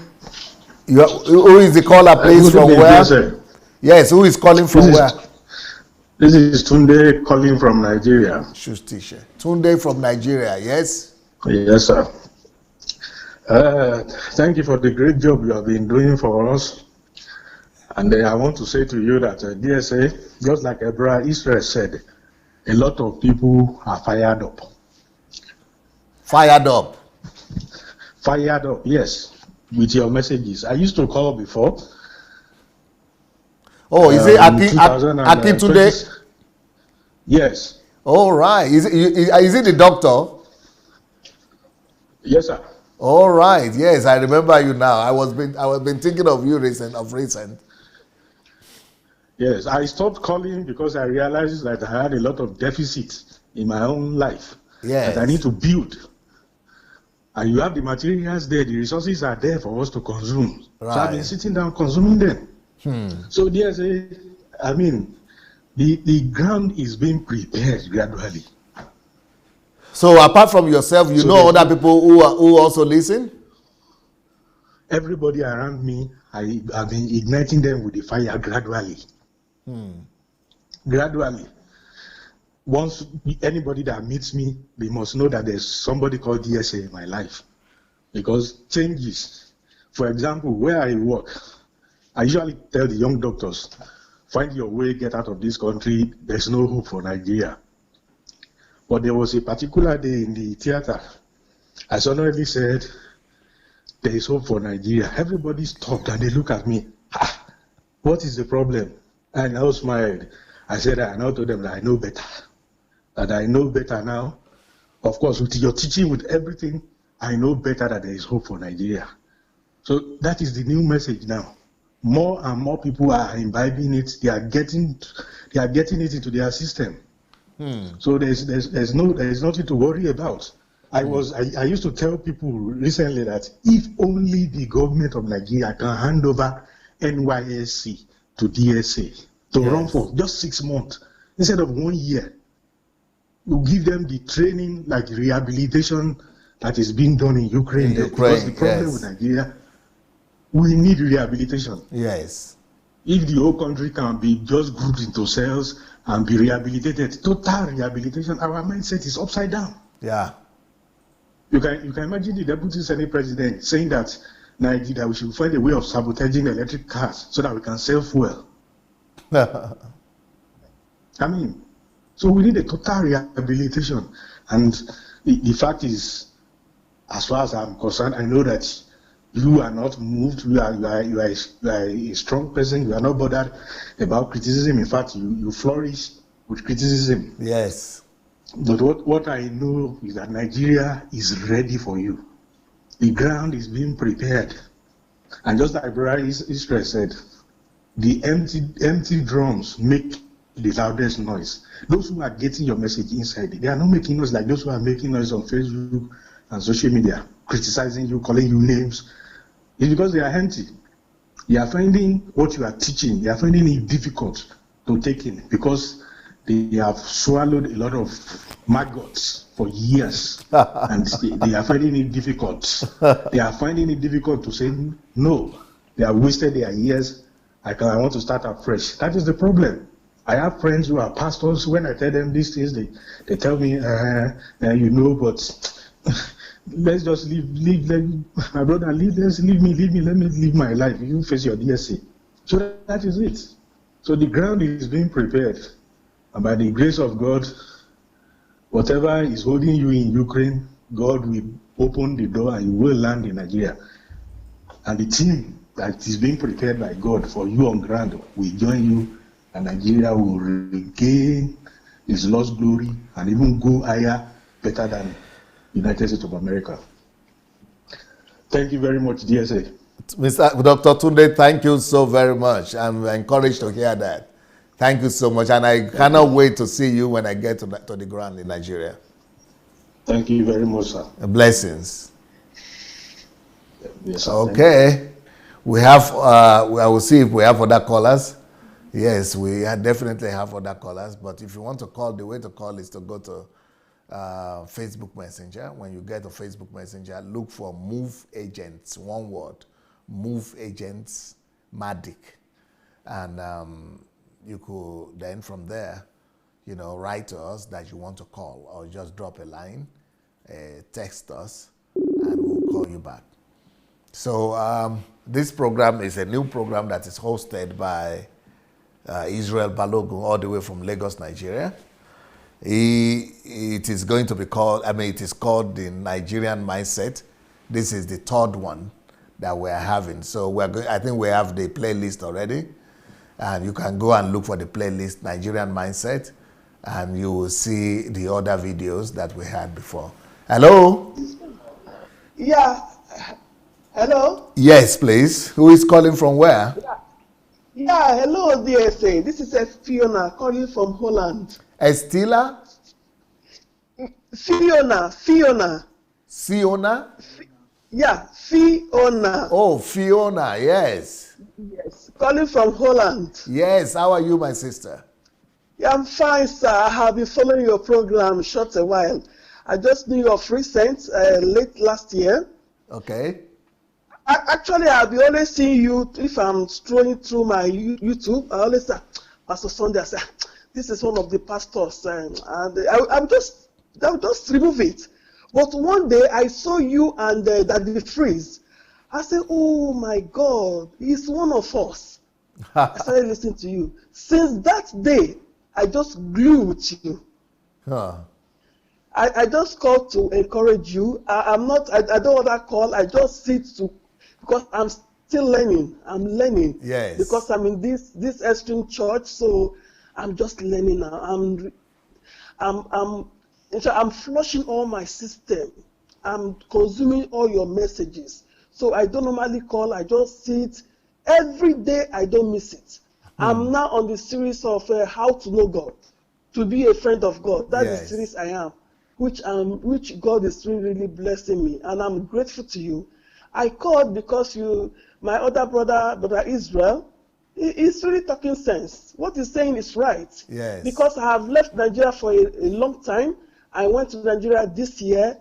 I felt really sick. Wow. When I saw the environment, the way people are behaving, all the things they are doing, I came back to Holland. I was telling my kids, do you know in my country, 85% of people there, they have brain problem. Because their attitude is not normal. Yes. People don't behave like that. But anytime I remember that, you are going to Nigeria, it's a great hope for me. A great hope for me. I always dance and jubilate that Heavenly Father will continue to strengthen you. Amen. That you will not be discouraged. Because Amen. I know people want to discourage you. They will insult you. They will throw stone at you. I trust them. But I still know that people there are many people that will be ready to receive you. It's just like the system my brother is talking about, Israel, saying we are going to use system. They really need it. They are good people when you are able to train them. Because the training they had is the corrupt one. Yes. So they are all corrupt. But they are still good people. If that system, if you can use the system, and I pray that God will give you the highest wisdom. Because those people are really good people. Just that they are corrupt. They are really corrupt. But I know they are changeable. Please, I don't want you to be discouraged because I know it's a big job. I know God has put in the burden in your heart. It's just like the way God did with in the Bible. Nehemiah. He put the burden in his heart that he cannot eat, he cannot drink. That's the same way God did it. God is doing it now, putting it in your heart. God put it in your heart because you think alike. God can communicate with somebody that has this kind of heart. Yeah. That have this love and peace. You have it. We are many. We are not even in Nigeria, but He has chosen you from outside because He knows you can do it, and He has empowered you to do it. And God will direct people that will support you, that will not betray you, because I know people will betray you. Yes. So notwithstanding, God has chosen you, and you will succeed. Amen. That is His power. Amen. That is power. My brother, please don't be discouraged. I beg you. Thank you. It's my hope. My husband called me from Nigeria today, was complaining about one thing. I said, don't worry, it's coming to an end. Yes. All those problems is coming to an end. Yes. Because God has chosen somebody to do it. Yes. Thank you. Thank you, man. I'm one of your followers because I love the truth. I will continue to follow you. And your books, I find it difficult to order. I have written DSA books, no reply yet. DSA books. Yes, I did. I wrote twice because I followed the HMT from the one to the last. Maybe they are still processing. There were so many requests. So you should still expect. I'm sure they will still send the reply to you. Okay, sir. Okay, sir. And the HMT is, man, that is the height of all. That is the height of all. I followed everything from the beginning to the end. I didn't mix anyone. It will work, sir. It will work. It will work. Amen. Thank you so much, Fiona. Thank you so sir. much. Blessings. Okay, sir. Bye. So, bye, sir. Yes. Yeah. All right. That is a word of encouragement. I think they are following the instruction that Israel gave. Well, so while we wait for the next caller, I want to encourage you, especially those who want to be receiving our messages on WhatsApp. If you want to be receiving our message on WhatsApp, just write down our WhatsApp number and send us your WhatsApp number to this number. Once you send your WhatsApp number to this number, we'll be sending you our messages every day. Our WhatsApp number is +38 098 596 3838. It's not for calls. You don't call in there, but you can just send your number and we will use it to be sending messages to you on daily basis. Hello? Do we have a call? Sir. Hello? Hello, good evening, sir. Good evening, sir. Who is calling from where? Yeah, my name is Emmanuel. I'm calling from Manchester. All right, Emmanuel. I want to say thank you very much, sir. Yes. Thank you very much. Actually, words cannot express the good thing you're doing in the Christendom and also for we Nigerians.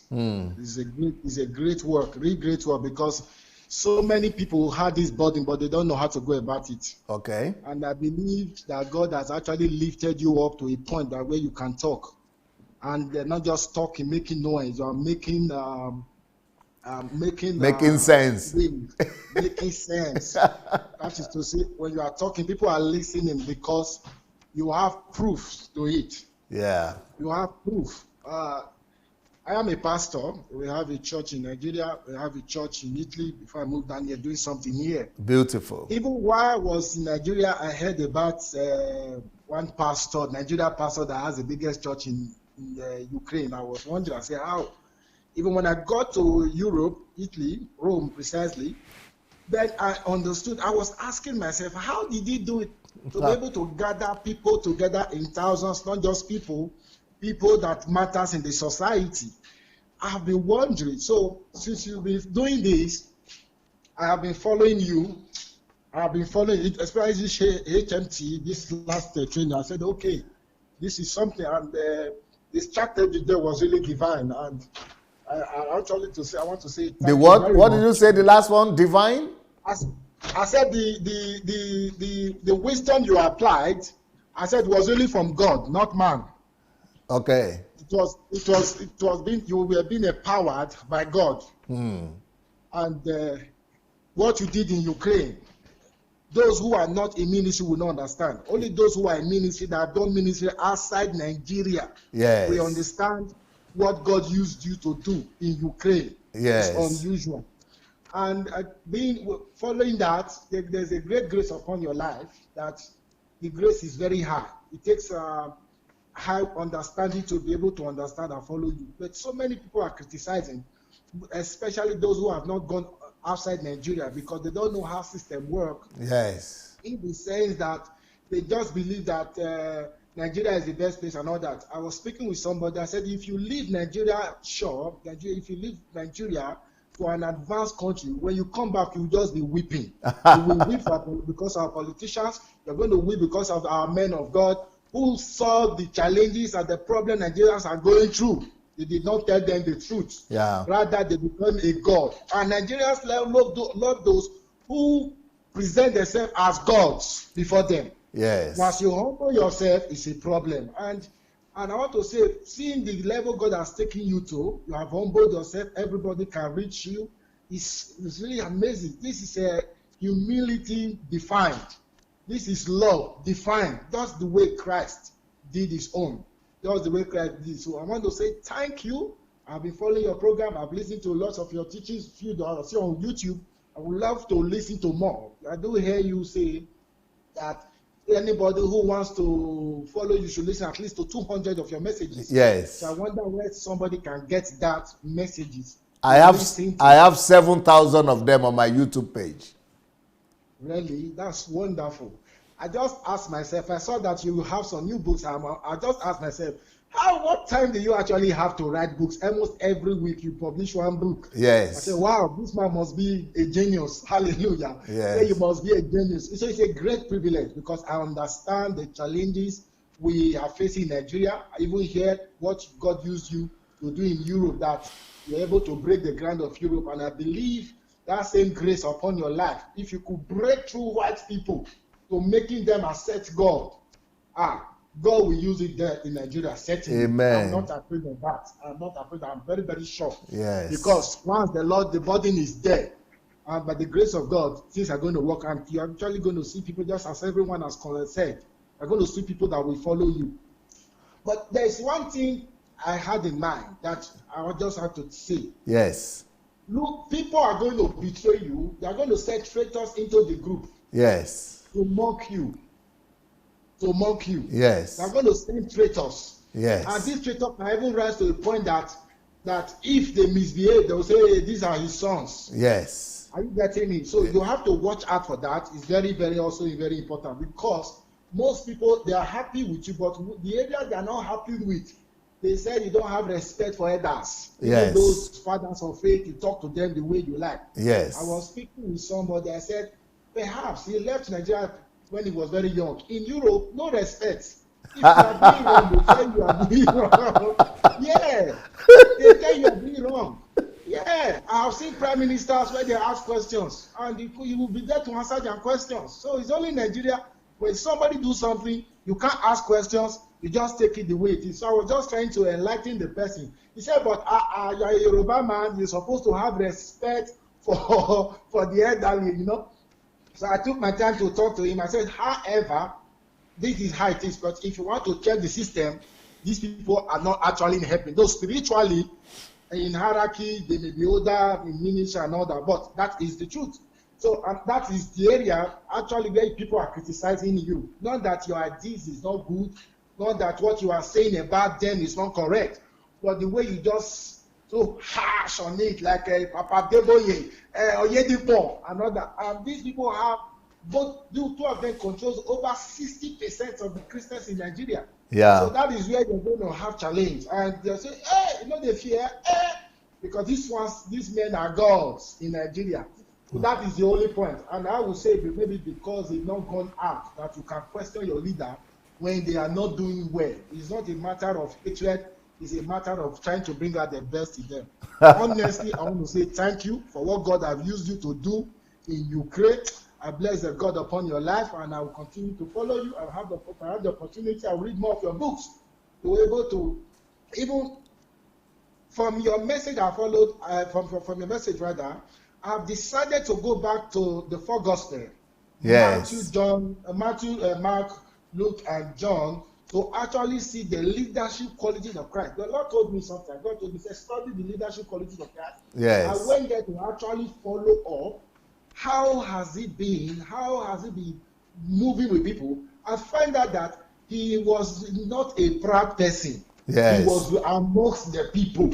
Yep. The first problem we have with Nigerians is our leaders are not with the people. Right. If God exhort them a little bit, with maybe 1,000 members, even 400 members alone, you can't see them anymore. And anybody who wants to even go close to Nigerians, they will just say, because he never blow for ministry and all that. They'll begin to disrespect the person. So Nigerians love somebody who presents himself as a god. They are very, very much okay. So you are coming down, that's why they have the opportunity to say what they like. If, for instance, they now take permission to see you, you will see honor everywhere. So I think this factor you have brought, we that are coming and so many younger generation, they are also going to learn from this factor. If this man could bring down himself to listen to everybody, who am I? It's a good track, and we will follow it. God bless you. Thank you very much. Pastor Samuel, thank you so very much. Very encouraging. Emmanuel. Yes, sir. Thank you, sir. Very grateful. Thank you so much. Blessings. Okay, it's good that some pastors are coming on board. So not all pastors are against the Dsa. There are some pastors that are truth lovers. And so they exalt the truth above the person. And that's what I would like to challenge everybody to do, everybody that's watching us. Either you are following, you are not following. Don't follow me. Don't follow person. Follow the truth that is being presented. Love the truth. Follow the truth. And let the truth be your mandate. Not man, not Pastor Sunday, not Dsa. Just let the truth that is being released be your anchor. So with man, anything could happen to man, but the truth will remain forever. Hello? Do you have a caller there? Yes, sir. Hello? Yeah, can you hear me? Yes, is that Sister Mabel? Yes, sir. Yeah, how are you, man? I'm doing great, and you? Well, you know, we started this new program here, and I hope it will help Nigerians to get answers to their questions. That's amazing. That's amazing. First and foremost, let me bless God for giving you to us. Thank you so much for saying, God send me. Thank you so much, DSA. Thank you, man. Thank you so much. Let me congratulate Israel. Israel, you remain the papa that has to go deeper and deeper. You can't run away from that. You are going deeper. Go deeper, papa. Now let me go to what Israel said about church. Okay. He said, do you know what's gonna happen with the church? Okay. Some of the associate pastors, they are not happy. Right. You remember some of them sometimes say, because they don't have option. That's where they pay their rent from. That's where they feed their children. Not that they're happy with what is going on. Yeah. Those ones gonna come on board. Yep. But this is the only problem I'm thinking that will happen, because they will want food to eat, they will want shelter, and they will want their children to go to school. Right. Anybody that get these two things, food and shelter, if they get that and they're sure their children are going to school, they know the truth. Yeah. I'm telling you the gospel truth. Everybody, all of us, we know the truth. But because of what we gain, we tend to bend. We tend to shy away from the truth. Okay. We all know the truth. As far as church is concerned, I'm sure those ones will come on board. Because there's no way you will. I know why this thing lasts for so long. They've been telling them, claim your jet, claim your jet, claim your jet. They keep claiming. They keep claiming, waiting on God. Meanwhile, their own jet is instant.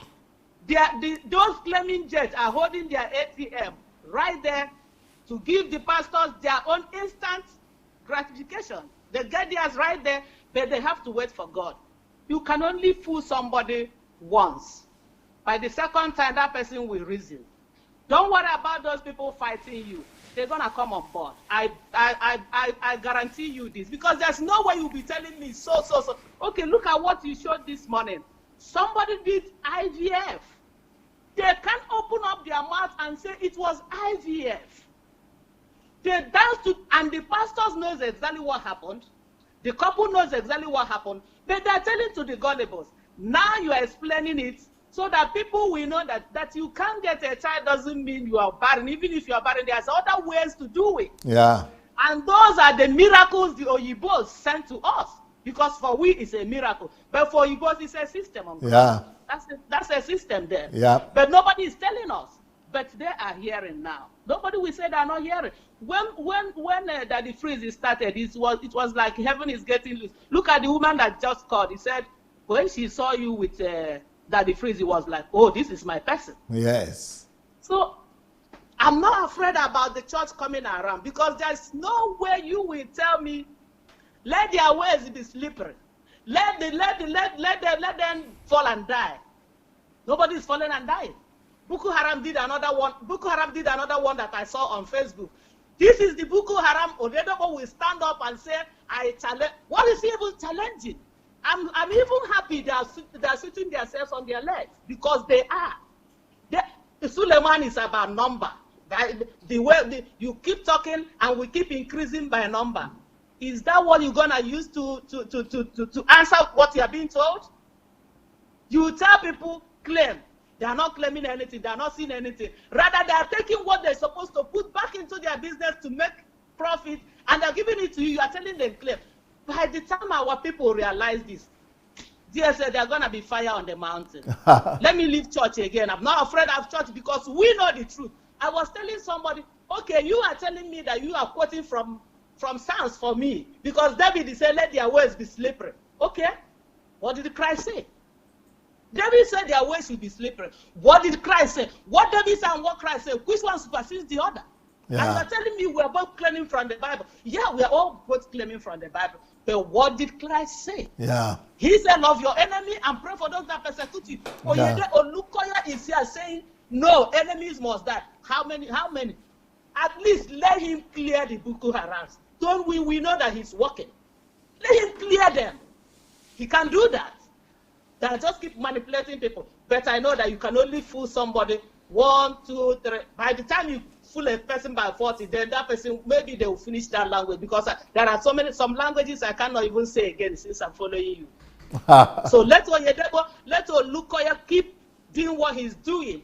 He's gonna come back to it. The word it revolves. He's gonna come back to those people who are gonna come back and ask him, all these are our enemies, all these Boko Harams that are our enemies. By your definition, by their own definition, because it's what they want to hear. Why are they not dying? Somebody will ask that question one day, and we will hear. Like I said before, system will match them hands down. If you will watch the movie play on. Then let me go to when you said Muslims. Tomorrow they will say, you see, he's promoting Muslim. Don't even be afraid. Speak it as it is. There are people that will understand you. Those that will understand you, they didn't even understand Christ. So how much more you, DSA? They didn't understand him. Even him that, okay, look at the words you are using. I'm ready to die for Nigeria. What am I hearing from all these agitators? Tomorrow they will say, where is this woman talking from? What am I hearing from these agitators?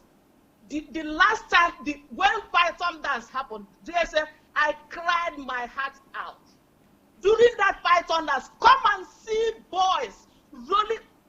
The army were doing, oh my God, I don't even know where to start.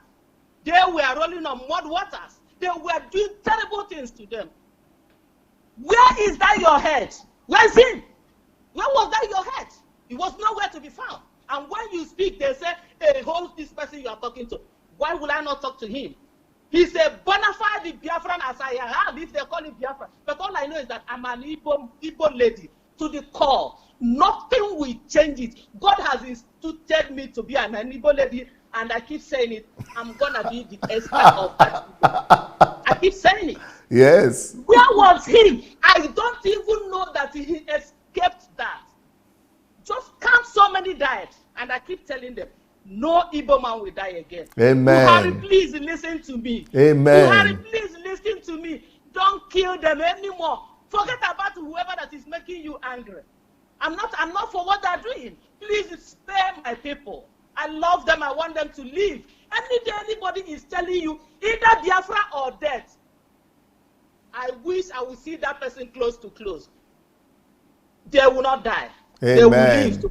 They will not die. They will live. Amen. It will be either Igbo or life. It's not yes. that place again. It's yes. not gonna be I cancel that pronouncement. Yes. I cancel it in any Igbo man or Igbo man. In Jesus' name. It's not gonna be death upon them again. In it's Jesus' gonna be life name. and prosperity upon them. And as it be to them, so as it's gonna be to the land of Nigeria, so as it's gonna be to that country, we're gonna march forward to the glory of the Most High God. Amen. And we're gonna be we're gonna be that light. As long as I'm a Christian, as long as we are claiming that we are Christians, what is a Christian? Who is a Christian? A light in darkness. Yes. A salt in bitterness. And that is what all of us, Yoruba, Hausa, Igbo, that is what we're going to be in that land. Yes. Because there is strength in our diversity. And yes. nobody can change that. Whatever you like, take. If you like, let Buhari be Cameroonian. Let him be Egypt. Let him be German. I care less about that. Now we are for who we deliver. Whether yes. they are not or they are not, let my Igbo people hear me. Whether any Igbo is in the system or not, what we want is who we deliver. Yes. Look at Ekweremadu. He nearly become the vice, the Senate president or whatever. And how can he say we have to suppress electric? You are suppressing it to your own village because it's global. Do we think that way? It's global. There's nothing you can do. Good things must outweigh bad things. Yes. And you are saying, let's suppress, as if you are talking in your mother's kitchen. you are talking of the whole world, and you are saying suppress. You suppress in your mother's kitchen. It cannot, like Buhari said in the other room. Our president wants to be in the other room. That's what they want to do. Not everyone wants to be in the other room. Yes. Because we have our rights. Yes. Nigeria, Ekweremadu and co can choose to suppress energy, but the world is fast moving. Yes. They are fast moving. Yeah. So what you said about Muslim, I told you, DSA, if sons will not rise up to take their position as sons. Stone will rise up. Yes. I'm not calling the Muslim stone. Yes. Use my language, but I'm making an example. Yes. If the Muslims understand system, although they understood it long ago, they do. Because they're not for prayer.